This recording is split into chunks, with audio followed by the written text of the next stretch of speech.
Hello and welcome to another episode of Business Beat with me, Odette. Today we are talking about the business of hair and hair care. You know, hair's a big thing. You definitely don't want a bad hair day because bad hair days lead to bad days. With me is Sino, and you are a vibrant young entrepreneur whose business is in hair care. Let's talk about Love Kings. Welcome to Business Beat. Thank you for having me. Love Kings was founded in 2016. Very natural progression of me trying to take care of my natural hair. Talked about it to my followers, 600 followers at the time. And 8 years later now, we've got about 500,000 followers on all platforms. Wow. And we all talk hair. Hair. Hair. What made you decide to make a business out of hair care and with hair products?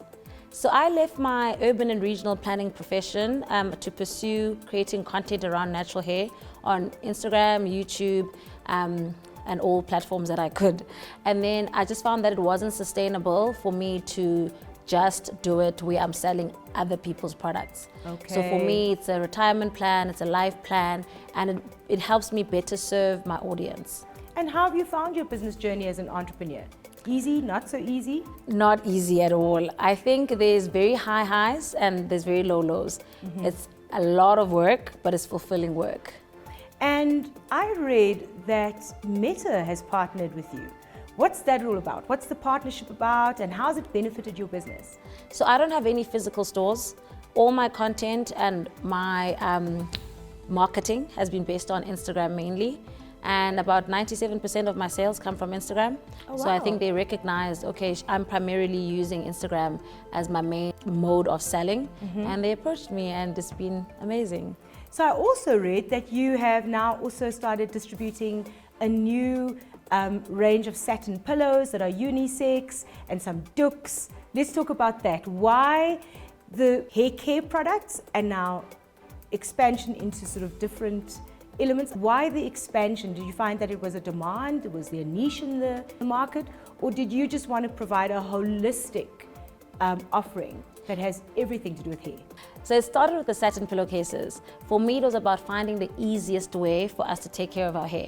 So with satin pillowcases, they retain moisture overnight. So when you wake up from cotton and satin, there's a big difference. Your skin is not dry, your hair is not dry. So already you're a few steps ahead of the moisturizing and care process.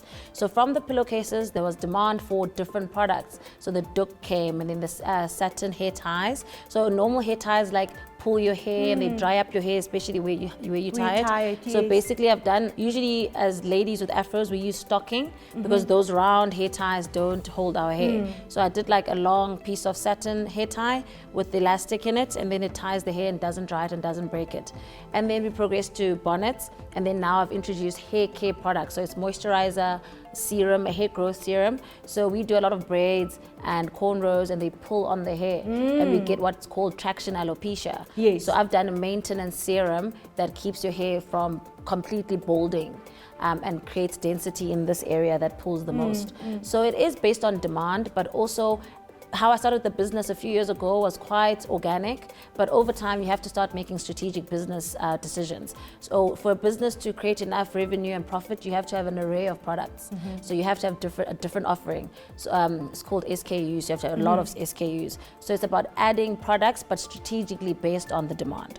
I think what's amazing about your business is that you found practical solutions to everyday problems, and you're serving those solutions as your products to consumers. And this is a sure recipe to succeed. But what I find even more interesting is that while we live in a digital world, you have chosen to only sell online. There is no bricks and mortar. Do you find that customers are sometimes skeptical because it's only online, or do you find that your content on your page and what information you provide, you know, what you tell your consumers is sufficient to get them to complete a transaction online? So that's quite an interesting question, because a lot of my customers are first-time online purchasers. So Wow. and they'll say, I don't trust online purchasing, but because it's you, I'll do it. And if one thing goes wrong, or there's like if the system says like waiting for payment for too long, they panic and they'll email me. So I think that being available via DM or via email gives them the security that I'm accountable, to someone who's going to respond and say your purchase went through or not. Okay. So I do think my 8 years on social media has given people the confidence to trust me with an online purchase. I do think people are skeptical sometimes. They do take a chance, but I think they do become more harsh.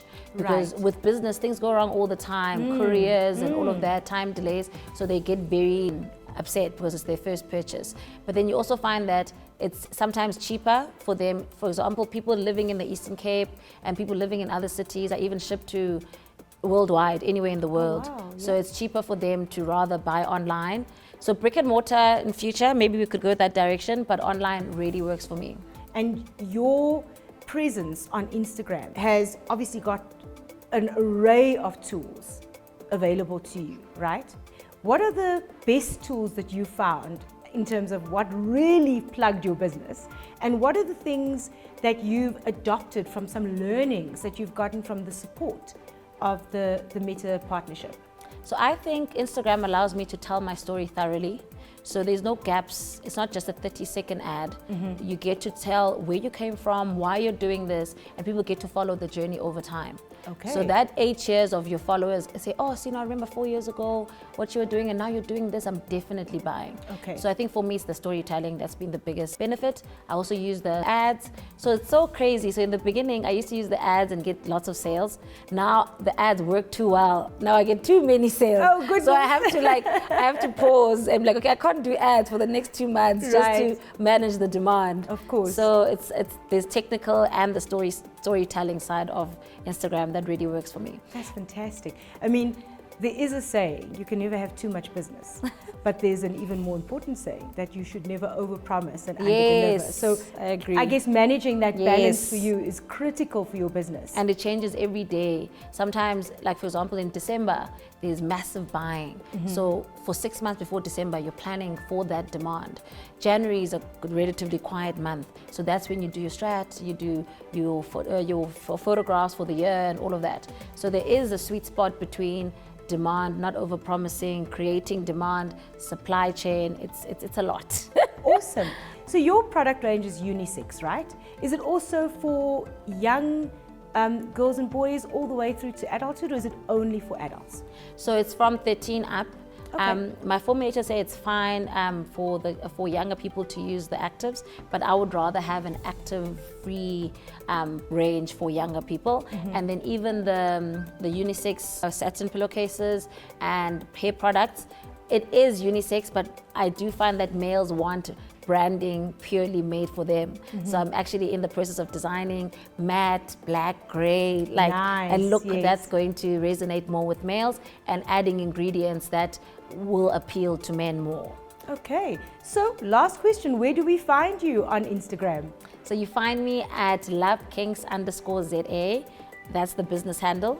And then for me, it's Sinovuyo Mondliwa, and that's the personal brand. And then my website, www.lovekinks.com. Fabulous. Thank you so much for joining us here on Business Beat. Like we say here, we wish you every success, and may your business grow from success to significance. Thank you so much. I appreciate it. Well, there you have it, South Africa. If you have bad hair days, you could solve that with a bit of Love Kinks coming your way. Check them out online, on their website, or on social media. Until next time.